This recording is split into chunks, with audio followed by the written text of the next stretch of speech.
This is Kugan Cassius for IFL TV, proudly sponsored by Everlast. We're in Dubai. Delighted to be joined by, an old friend. An old friend, I think 20 plus years. See, that tells us how old we are, really. I think 20, How old are you? 25 years. I've just turned 40. I've just turned 40. 81. 81. April 16th, me. You're older. Yeah? Tots 2000 in the 90s. Wow. Memories. We'll come on to that in a bit later on. But Tam Khan, thank you very much. It's been, obviously you've been based out here for a while and we've not actually had a chance to do this, so... Yeah, I think the last time I saw you was Marquez Mayweather press conference in, what hotel is that? Landmark in London. Yes. I don't know what year that was, but that was the last time we bumped into each other in UK. I think it was about 2008, 9. And that was before I fell. Correct. You was actually one of the first. I'll give you props. Starting with that little camcorder, it was about bulky like that, doing interviews. Yeah. I remember then. I said, "What are you doing here?" You know, I'm doing interviews. I said, "What interviews?" And you go, "I ain't got a car. Can you give me a lift home?" So we drove to Wickford from the Langham. We're going to come on to our days, 20 years ago and a bit. But Tam, first of all, you've been obviously based out here for a few years now and made a very successful living out of what you love doing, basically. Combat sport, obviously we know about your history and everyone that's followed you know about kind of what you've done in the game, but now it's almost like you're sitting back and going, I've got this, and just letting things roll. Yeah, thanks to God, I do what I love, and you know that saying, do what you love and love what you do. I used to fight professionally in UK. Wasn't like a mega star like the Bispings and that, but I love the sport. With a mutual friend of ours, Daniel Bazotta, we had a gym in Essex, and I was kind of probably one of the first Asians actually to do MMA in the UK. And I just fell in love with the sport. Came to Dubai on holiday 2005-06, and I loved it. And I was like, why am I in this amazing country? They've got cars, big malls, but they haven't got MMA gyms or combat gyms, and it didn't make sense to me because it was a growing sport. So I came back and I was in Tesco Extra, Pitsy, right? Put some petrol, I'm just sitting there, I grabbed some food and drinks, and I sat there and it was gloomy, and no offence to Essex, it's home in it, I love Essex, but it was grey, 4 PM, it was dark, raining, and I said, listen, F that, I'm going back, I'm going to set something up. And I just packed my bags and I went for it, you know? And it's been 13 and a half years and I'm still here, so it's gone good. Right, we're going to come back to this because I want to kind of go over a little bit about your background since you left Essex. But recently, you put on a very interesting event, and I'm going to label that interesting, and I want you to kind of break down the whole promotion kind of round it, which involves cryptocurrency, obviously. So, yes, in your own words, just explain to us the event that was very well publicised at the Coca-Cola Arena here in Dubai. Which for people that don't know is like basically the new O2 or in UK. Yeah, I think the O2 is the biggest equivalent. How many is it old? 17,000. Yeah, same. I think the O2 is actually a little bit less. So, yeah, explain to me the event first of all. Yeah, what happened was a couple of years ago I saw this KSI Logan Paul, the first fight in UK YouTube, and I've got a gym here, so I was in the gym and one of the kids come in, students, and he's like, "Hey, you watching the boxing?" I went, "What? Like who?" I thought he was talking about Canelo Mayweather. He goes, "Logan and Kat." I said, "Who?"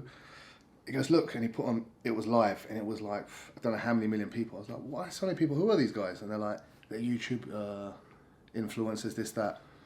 And I'm sitting there thinking, hey, that is crazy, the amount of money in these, like, I never heard of them, like computer gamer, KSI and that. So I'm sitting there, and then in Dubai, we have also a big influencer kind of population. There's a guy called Rashid Belhassa, aka Money Kicks. I think in Europe, London, they've all heard of him. He's like Dubai's billionaire kid, the one with sleeps with lions, drives Rolls Royces at 13, and a lot of people are going to be like, F him, fucking Arab money, but it's true. And AJ's and these guys have been to his farm. I took Derek Chisora there, and he's a success in his own right. From like, what are you doing? YouTube, he did loads of videos. He used to have the biggest, I think, shoe collection. Money Kicks is his name. He had like all the best shoes and like American trainers and sneakers. So he was in the gym and I said to him, listen, let's do some pads and boxing. We trained and I said, listen, you got to fight. He goes, what are you talking about? So let's do a YouTube boxing fight here. Like headline it, local influencer star. This is 2.5 years ago, maybe 3. Then COVID hit, this hit, got offered by Saudi, like a reality show. That stalled with everything. So it came to like Ramadan time here and I'm sitting with him. I said, listen, I called him, come see me. We've got to do it. He goes, I'm down, and he hardly trained, and we set a date and went for it. And why I pushed it, like you said earlier, I had a sponsor from a cryptocurrency. We wanted to make history, because in Dubai, it's a kind of a place where you can take risk, and it's always innovative. The Sheikh here does things, and it gives you that motivation to do things. You know, when you're around a circle of people who are always trying to push the boundaries, you kind of want to do it yourself. And I thought, let me try the first ever sports event, or kind of event where you can only access it with cryptocurrency. So we that took a lot of planning. We pulled that off, and it was on July 30th in Coca-Cola Arena, sold out. We had rap musicians, Bollywood superstars, local celebs, sheikhs, royals come, and YouTube fighting.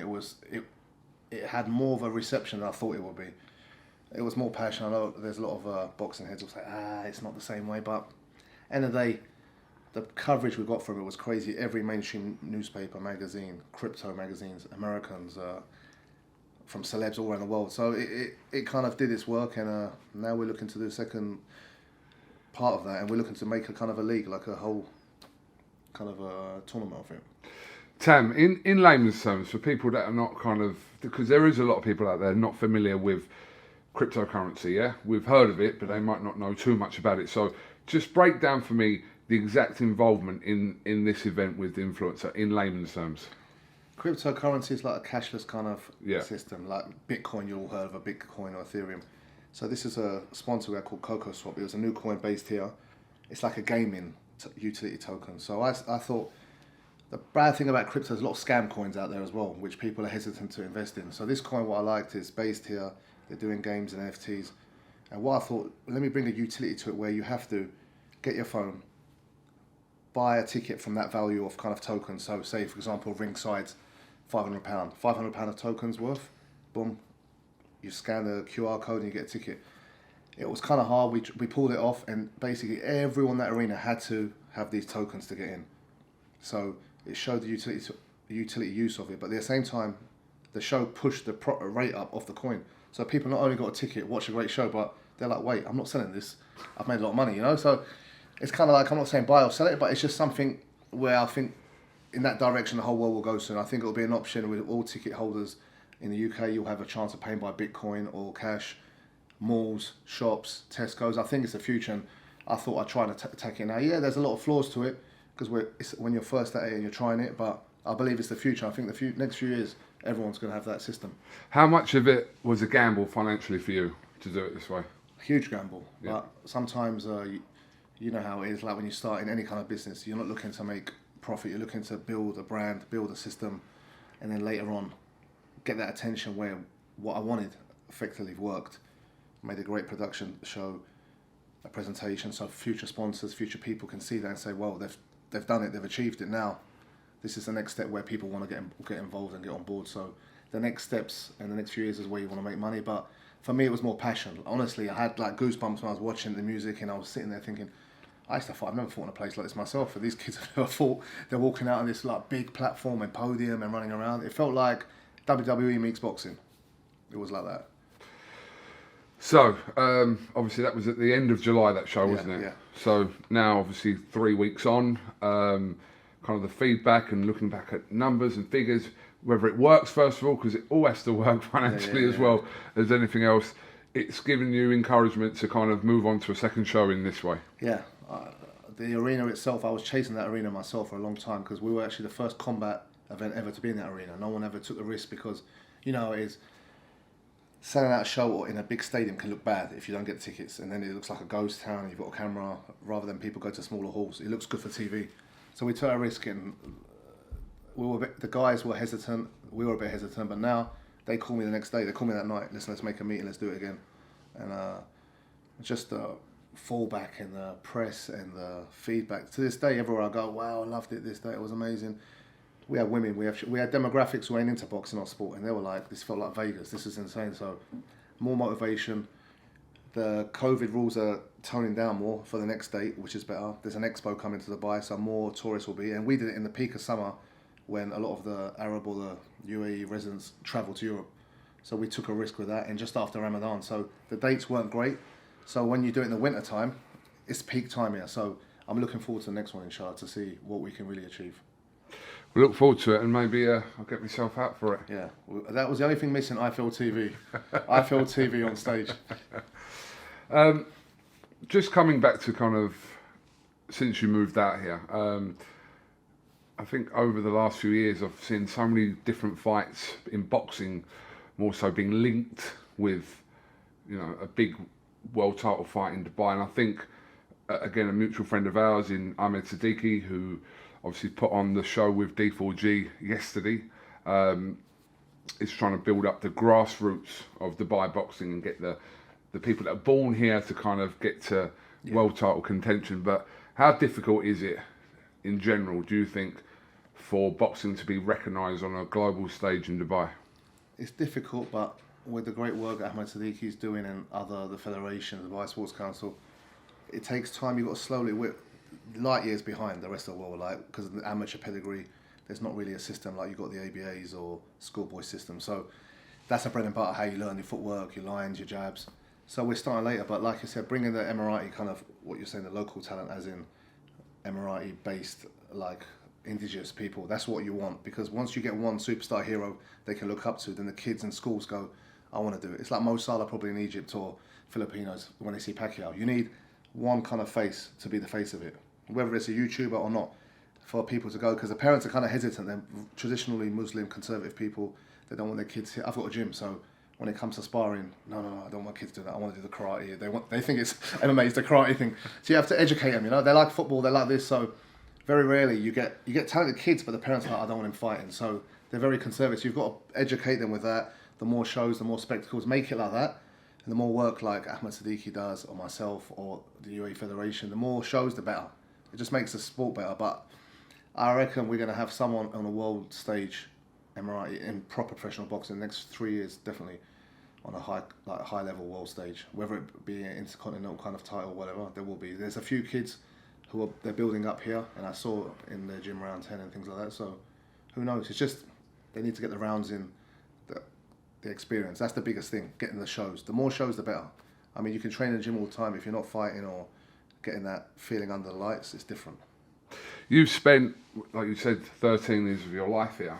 But when you first came here, how difficult, and I'm assuming it was difficult when you first moved here, to kind of get your name out there, even though people still knew who you were, to kind of establish everything that you've kind of built up over that 13-year process? It was very hard because it's a different market, and people knew me in Canvey Island, in a small town like Cheers, but it was hard because it was seen as a violent sport, and boxing, it went through that stage also, I think, until AJ came back and built it up. It was that kind of stage where Klitschko's was just finishing, you had Mayweather, but Prince Naseem was the biggest star ever in the Arab world since he's gone on Muhammad Ali even, or Mike Tyson, so they never really looked into it. But now this resurgence of honestly, like the heavyweight division in the UK, I think helped a lot. The Canelos, the Golovkins, now it's starting to revive, and also Dubai is also like a hub for all other countries like Russia, Kazakhstan, Uzbekistan, all these kind of countries. So they've got very good talented boxers coming from those regions too, which helps push it here. So it was hard, it's like anything, but we're still getting there, and the more coverage the better. Hence why I did this, I'm doing this influencer YouTube thing, because the coverage you get from that, you could have boxed 20 years, but unfortunately some of them, you could be a great boxer, but not a great promoter. It's a different sport, and people don't unfortunately pull to that. It should be from talent, but unfortunately nowadays it's a business. If I'm sure most of the box promoters will tell you, if they're not selling tickets, they won't even put them on the card. It's the same as this. I think it's like the McGregors of UFC. I loved UFC since a kid, but go to anyone on the street, they'll never be able to name 10 fighters from before McGregor. So this is going to bring an attention, which is good for boxing. So on the card as well, I have proper professional, semi-pro fighters and amateurs on the prelims, and then it goes to YouTube. So I'm giving a platform for the next generation also to be shown. Right, let's take it back to late 90s, early 2000s. It's great talking to you about this, because not a lot of people that I'm involved with in the sport now, I've gone that far back with. So yeah. It's interesting, but I suppose late 90s and early 2000s, living in Essex, of our ethnic backgrounds, was challenging. It was. We Very were speaking challenging. earlier to a mutual friend. I had to look after you a few times, didn't I? I swear. Maybe it was the other way around. Yeah. Maybe it was the other way I around. think there was 3 brown faces, and I'm not sure if that's politically correct, but we're brown, so we can say it. But you, me, and another fellow in the South End, and we didn't even know each other. It was probably 15. We're like nodding, yeah. I feel your pain. I feel your pain. And post 9/11 and this and that, it was like everyone's a terrorist. They don't care if you're a different religion, country. They probably think we're the same. But it was challenging. But honestly, I wouldn't change it for the world. The life experiences, the hustle I've got is from Essex. Gift to the gab. I mean, I'm speaking pidgin English. When you come here, you change a bit. Like when I go back home, it's like, oh, yeah, how you doing, you know? But yeah, it was challenging. It was really racist those days. I see some of your interviews with Dillian White. I love Dillian, you know. For me, he's like a champ without having a belt. But when they're always teasing you, but to all you out there, I know him from back in the day. We were like street boys. We were always out and about in these the streets of Southend. But it was hard because it was no like, even when they mentioned your name in school, you'd be embarrassed. Like, Tam, like, everyone's like, what? It'll be John, Paul, Mike, Dave, Tam. My mates in London, there was no English people. I was like, you guys have got it easy. Go Ilford. You see John, they're always looking. I mean, I used to go weekends in London and go, oh, there's so many people here, ethnics. People are wearing like Indian traditional clothes or Nigerians in their gowns. In Essex, forget that. Like, you know, if a woman wore that kind of dress to be spat on. But yeah, it was good experiences. But I honestly believe people like you, me, and the other friends of ours, we kind of helped pave the way for the younger generation of Asians and Muslims and ethnics, because it was such a racist time. And because of us, those white, beautiful Essex girls date brown faces. I swear to you, it's because of us. We were the first to be experimented on. Before that, they used to call us PAKI. I'm telling you. But I'm not lying. It was hard. I wore a green jacket once. Yeah, I must have been 11.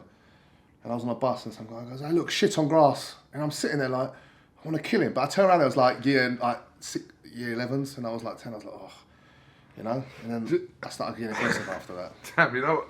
You just made me think of something there, that it doesn't matter what, if you wasn't black and you was Asian or even like Arabic, whatever you are, you was a Paki. 100%.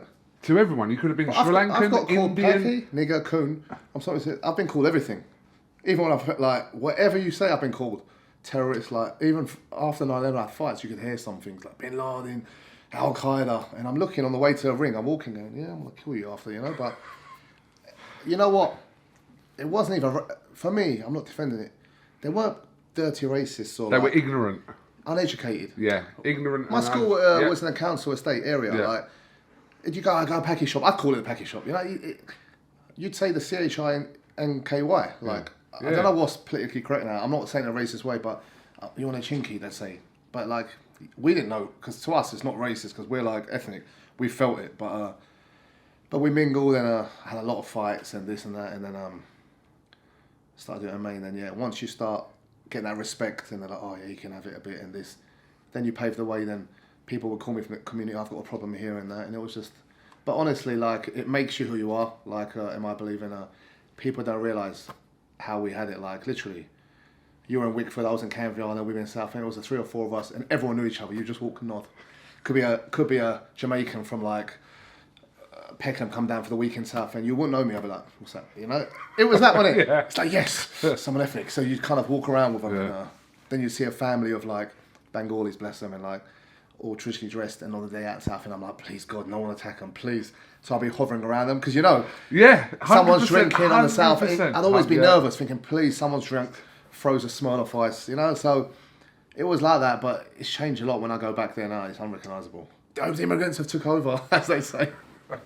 In those days, everyone knew, but honestly, it's home. Like, it's our home, always going to be. Of course, but I think for you it's been different, because obviously you moved away from there. I know you've probably been back and forth, but you've predominantly kind of come away from that whole scene over the last 13 years, whereas I've stayed there and kind of seen, but I don't really see it anymore as such, as where I've lived there all my life now, and Yeah. kind of people know you, etc. And You're probably like a mayor there. You're like don't know about that. you're like the Malcolm X now of Essex, I think. I don't know about that. It's a bit strong, but yeah, It has changed. Like when I go back, it's been COVID. I haven't been back, but I drive down London Road and I go back. Loads of like they've got different stores, traditional food. It's mad. It's changed. It's not like it used to be, and it's a good thing. But at the same time, it's also sad to see what happened with COVID, and a lot of shops boarded up. Like Southend High Street's not the same, and we've got good friends, Daniel, the Italian restaurant, and like he's probably one of the only people who survived. one of the best Best restaurants, Italians. by the way. El Pescatore. El Pescatore. I was there about a month ago. Yeah. But yeah, it has changed, but I also think it hasn't changed. We just don't see it as much as well. Does that make sense? Yeah, I think because you're like 6'5", I look like Shrek on fucking steroids or something. So people don't tend, but it's still there. It will always be there. It's the culture. It's a social climate. It's like anywhere. If you go anywhere which is a bit economically not progressing, people tend to have frustrations and that. So it's just the way life is. You can go. There's parts of London, if you're Somali and you get jumped on, or Bengali, or like ethnic areas, it's the same. People don't like Polish, Kurdish, Turkish don't like Kurdish, this, that. Wherever you go in every race, it's the same. But for us, it was like, we were just different. And at the time, like, I remember I was only, me and one year 11 who was a Jamaican girl in the whole school. Imagine, in the whole school, it's like, it's part of life and experiences, but like I said, it is who I am, and I love it as people always laugh at, you're Essex boy, and it's home, Canvey, I love it all, and obviously, family is still there, and I always go back when I can. But after Dubai, and I'm not trying to sound arrogant, it's very hard to leave Dubai. It's just everything's easy. You can literally call someone to deliver a Snickers bar to your door. It's called the Dubai Snack. It's literally, you get McDonald's delivery here. I don't think they got in UK, have they? Or they didn't have it when I was parts. there. But when I was there, that was a big thing. Or Nando's delivery, So here, No, we've got some of that in certain areas. Yeah. Not in I'm not Wickford. saying London, I'm Not saying in Essex. Wickford, by the way. Can't get a McDonald's. In Canvey, delivered. everything's shut at 5 p.m. You've got to drive to a petrol station in Hadley to get snacks. So lights are shut off at night, so there's no crime.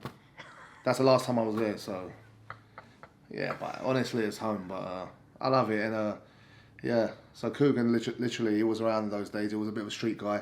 I think you were bodyguarding. I remember once I'm going up north to bodyguard Ricky Hatton or something. Was you doing security? Yeah, that was around that time. That was after the Marcus fight. Yeah. Yeah. No, was it after? Yeah, after Marcus. Yeah, so he was doing that, but but we had like friends who were kind of like, they say naughty and stuff, so they used to like us, appeal to us. We're always around gyms, so it's like that. If it weren't for that, God knows how many times we would have been jumped. Thank God my mum put me in the gym. But if we're talking honestly, kind of, you left Essex with a reputation, and I'm not saying a lot of it is true. Maybe some of it's true. I don't know. Can I speak openly? Come on. Well, no, but people, said you were involved in debt collecting, etc., and kind of these kind of things, and you did have a reputation when you left Essex. I wondered kind of how much of that reputation transcended when you moved here, because when I speak to people from Dubai, if I'm being honest, people go, Tam's like big player here in Dubai, he's kind of running shit, blah blah blah. When you hear, I was. no, but this is the perception. No. This is when I speak to people, and don't forget, I speak to people from kind of the UK, here, everywhere, just loose conversations. But that's what people say about you to me. That, oh, do you know that Tam Khan? He's doing all right, and he's a big deal in Dubai. When you hear this kind of stuff, what goes through your head?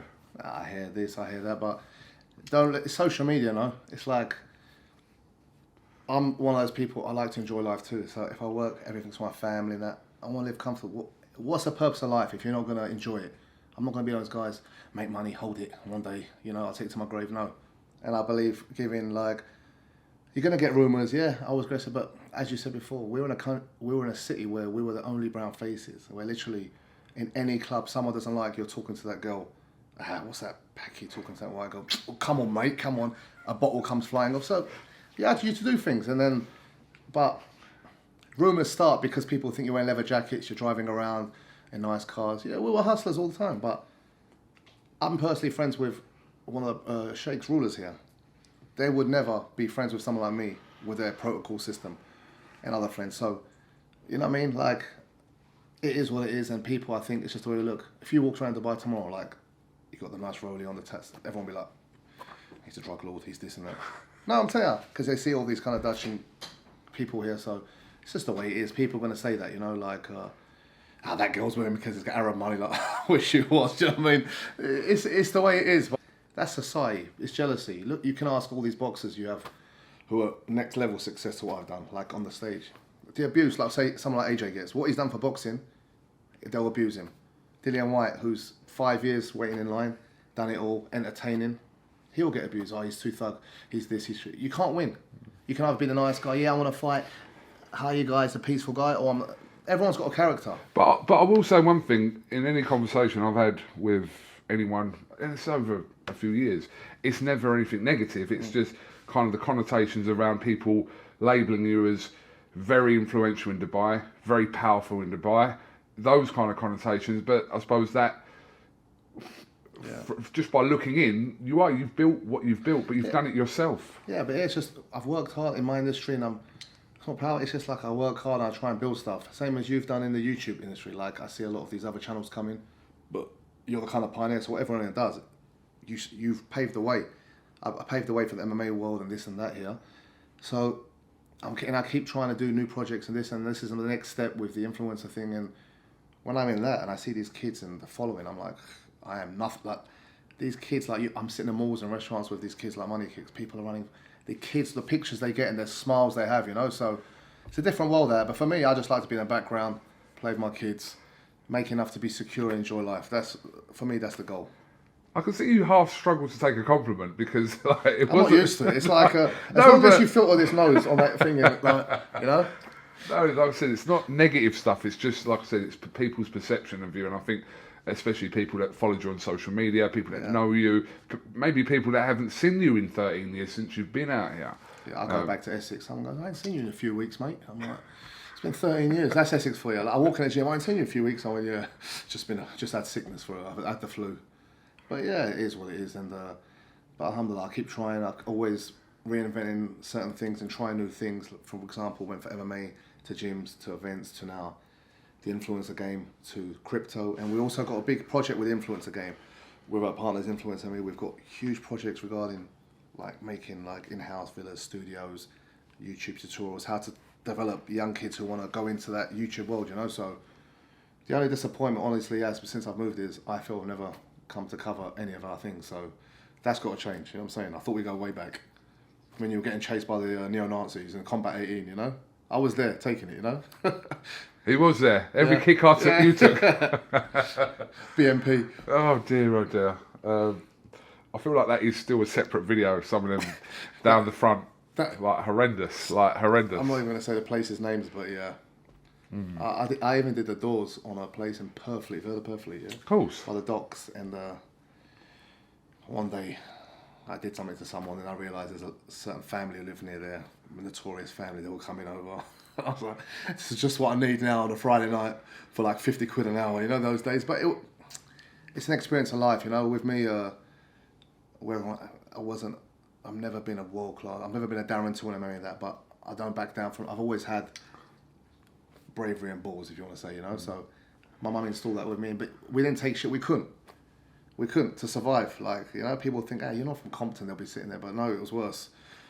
Being two, like, different people in a city like that, it was very hard as youngsters, and to be accepted in school and like, your friends are that, Christmas, this, that, I'm going to go on a date, this school disco's under 18s, and you're like, oh, I hope someone doesn't call me a packy, and hope I get in, You were even worried a doorman there, you know what I mean? They didn't like the look of us.